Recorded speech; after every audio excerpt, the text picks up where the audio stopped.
शुरू करता हूँ ऊपर वाले मालिक के खूबसूरत नामों से।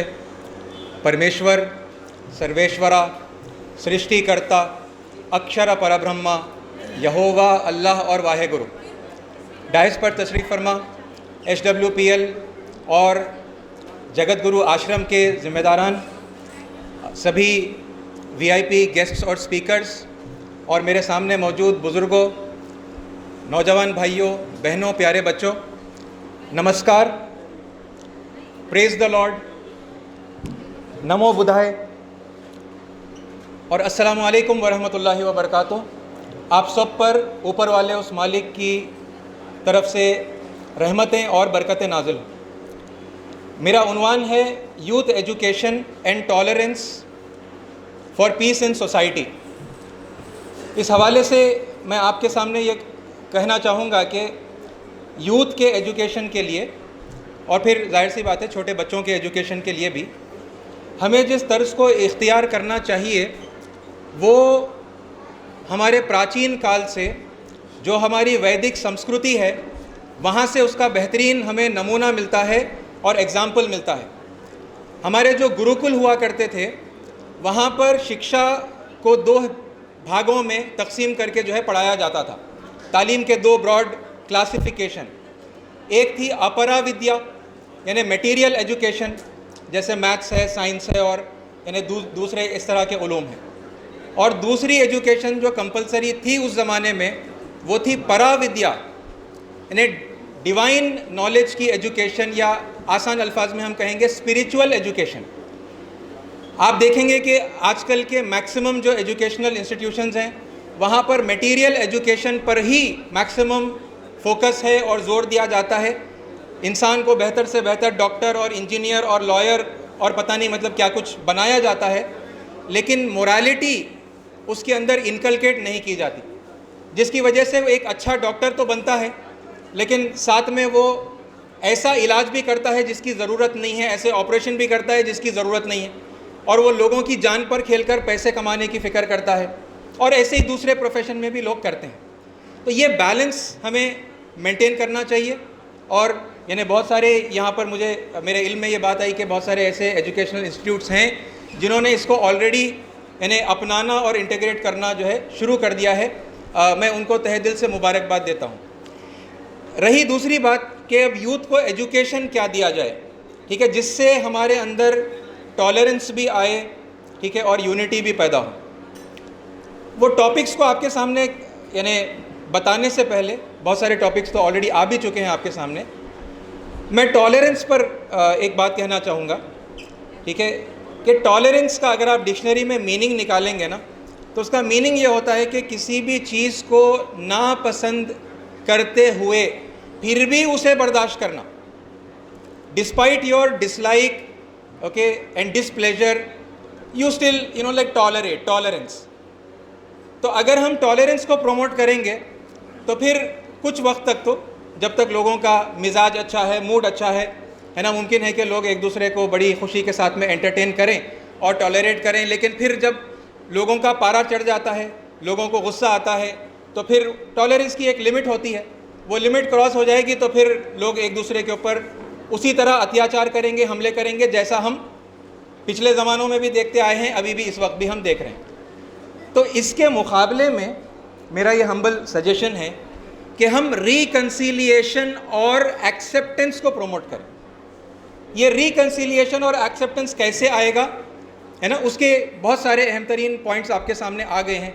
हमारा परमेश्वर, हमारा खुदा, हमारा अल्लाह, यहोवा, वाहे गुरु, इतने सारे खूबसूरत नामों से हम उसे पुकारते हैं, वो एक ही है। ये बात आपके सामने ऑलरेडी आ गई।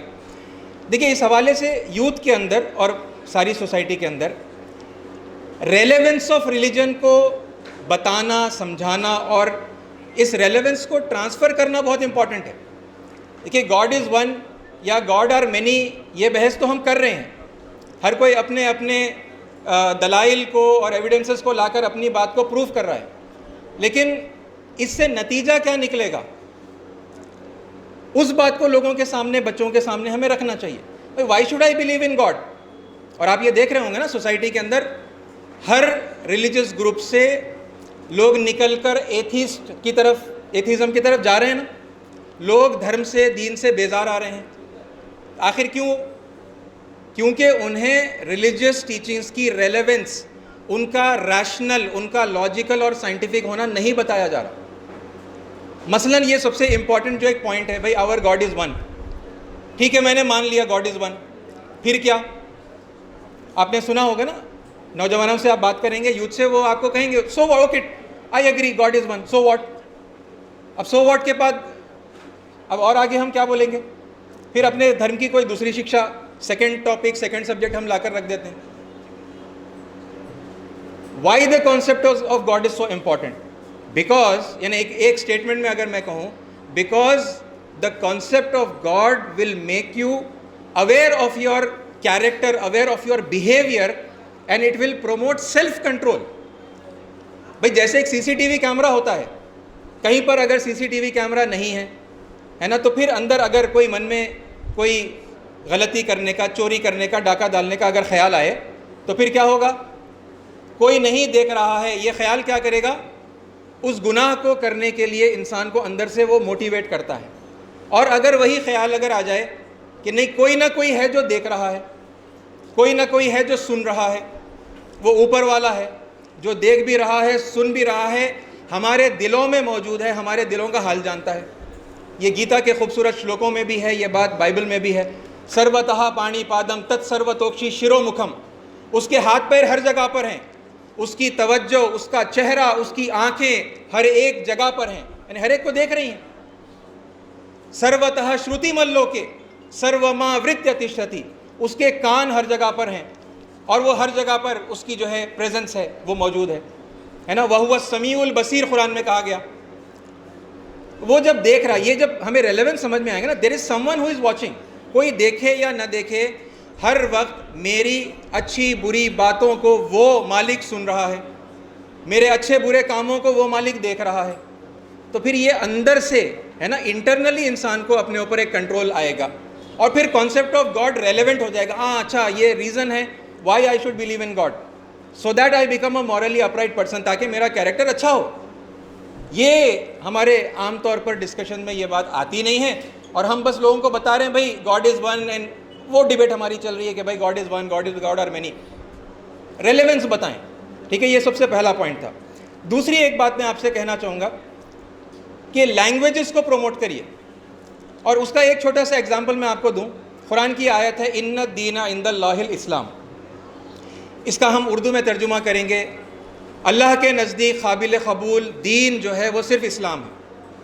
अब ये हो जाएगा, यानी दूसरी कम्युनिटीज़ के लिए यानी मुश्किल की बात हो जाएगी ना। काबिल कबूल जो है सिर्फ इस्लाम है, बाकी दूसरा कुछ भी नहीं है। लेकिन अगर इसी का ट्रांसलेशन हम करेंगे, प्रॉपर ट्रांसलेशन जो भी लैंग्वेज में कर रहे हैं, चाहे वो इंग्लिश हो या फिर उर्दू हो, तेलुगु हो, ठीक है, कि परमेश्वर के नज़दीक काबिल कबूल, एक्सेप्टेबल धर्म, ज़िंदगी गुजारने का तरीक़ा समर्पण है, सबमिशन है। तो आप बताइए क्या लोगों को प्रॉब्लम होगा? आप परमेश्वर कहिए, गॉड कहिए, यहोवा कहिए, भाई समर्पण तो वेदों में भी सिखाया गया है, गीता में सिखाया गया है, बाइबल में सिखाया गया है। हमेशा से परमेश्वर ने लोगों का समर्पण ही चाहा। तमेव शरणम गच्छा सर्वभावेन भारता तत्प्रसादात् परम शांतिं स्थानम प्राप्स्यसि शाश्वतम, है ना। गीता का कितना खूबसूरत श्लोक है। श्री कृष्ण परमात्मा जो है अर्जुन से कह रहे हैं कि हे भारत, तू सब प्रकार से उस परमेश्वर की ही शरण में जा, उस परमात्मा की कृपा से ही तुझे परम शांति तथा सनातन परम धाम प्राप्त होगा। वही मैसेज है, या अय्युहल्लज़ीना आमनू उदखुलू फ़िस्सिल्मि काफ़ा, ए लोगो जो ईमान लाए हो, पूरे के पूरे इस्लाम में दाखिल हो जाओ। ए आस्था रखने वालों, ए परमेश्वर को मानने वालों, O you believers of God, submit completely to God almighty. उसके शरण में जो है पूरे के पूरे आ जाओ। तो तालीमात अगरचे कि एक ही हैं और हम बताना भी बहुत अच्छी बात लोगों को चाहते हैं, लेकिन लैंग्वेजेस का डिफरेंस जो हम मेंटेन करते हैं, अपनी लैंग्वेज में अपनी बात को जो है बरकरार रखते हैं, तो उससे ये कम्युनिकेशन गैप आता है और लोगों को वो बात यूनिवर्सल मैसेज के बजाय एक कम्युनल मैसेज की तरह समझ में आती है। तीसरी और आखिरी बात, मैं माफ़ी चाहता हूँ, मेरा वक्त हो चुका है। देखिए, इंटीग्रेट करने का तीसरा पहलू ये है कि वो जो दीन का सिलसिला है, वो जो धर्म की परंपरा है, जो सनातन से, शुरुआत से, आदिकाल से जो चली आ रही है, ठीक है, और वो अभी भी चल रही है, उससे रिश्ता जोड़ते हुए हम दीन की और धर्म की बात लोगों के सामने करें। ठीक है, यानी अगर गीता के हवाले से मैं कहूँ तो वो खूबसूरत श्लोक हैं 4:7 और 4:8। यदा यदा ही धर्मस्य ग्लानिर्भवति भारत अभ्युत्थानम धर्मस्य तदात्मानं सृजाम्यहम्। जब जब धर्म को ग्लानि पहुंचती है, ये ज़रा आप अपने उसमें समझें, अपने अपने रिलीजियस कॉन्टेक्स्ट में समझिए, क्योंकि हर एक ये बात जानता है, कोई नई बात नहीं बता रहा। जब जब दीन को नुकसान पहुंचता है, धर्म को ग्लानि पहुंचती है और अधर्म बढ़ जाता है, बेदीनी बढ़ जाती है, तब तब दीन की तालीमात को रिन्यू करने, रीएस्टैब्लिश करने के लिए मैं आता हूँ। और आगे फिर बताया, परित्राणाय साधूनाम विनाशाय च दुष्कृताम धर्म संस्थापनार्थाय संभवामि युगे युगे। ये जो नेकोकार लोग हैं, जो अच्छे लोग हैं, जो साधु लोग हैं, उनको बचाने के लिए, और जो पापी और दुष्ट और गुनहगार हैं उनको विनाश करने के लिए और धर्म को दोबारा से एस्टैब्लिश करने के लिए हर दौर में मैं आता हूँ। तो क्या सिर्फ यानी महाभारत काल तक आए, उसके बाद में नहीं आए, ये हमारे सनातन धर्म के लोगों को सोचना चाहिए। और वो जो जुडाइज़म को और क्रिश्चियनिटी को मानते हैं, वो तो ये सारी परंपरा जानते हैं ना, एडम एंड ईव और नोआ और फिर उसके बाद इब्राहिम, है ना, मोसेस, जीसस, हम लोग मानते हैं पहले से। फिर वो पुरानी परंपरा से रिश्ता जोड़कर बात करें ना, और इस तरह से अगर हम बात को जो है रखेंगे तो फिर वो रिश्ता जुड़ेगा कि भाई हमारा धर्म भी अलग कोई धर्म नहीं है। अलग अलग काल था, अलग अलग जगह थी दुनिया के अंदर, लोकेशंस डिफरेंट थे, लोगों की जो भी ज़ुबान थी उस ज़ुबान के अंदर वो परमेश्वर का जो है अल्लाह का पैगाम आया, और वही पैगाम आज भी जाकर देखिए आपको लोगों को उन ग्रंथों में मिलेगा, लोगों में नहीं मिलेगा।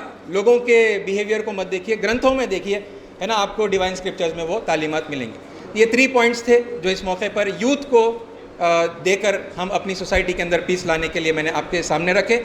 हमारा देश इस रास्ते पर चल रहा है और तेज़ी से आगे बढ़ने की ज़रूरत है, और इंशाल्लाह हम जब आगे इसी तरह बढ़ते रहेंगे तो बहुत जल्द हम वर्ल्ड के स्पिरिचुअल लीडर बनेंगे।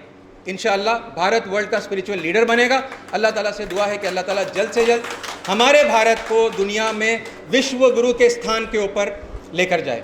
तथास्तु। जय हिंद।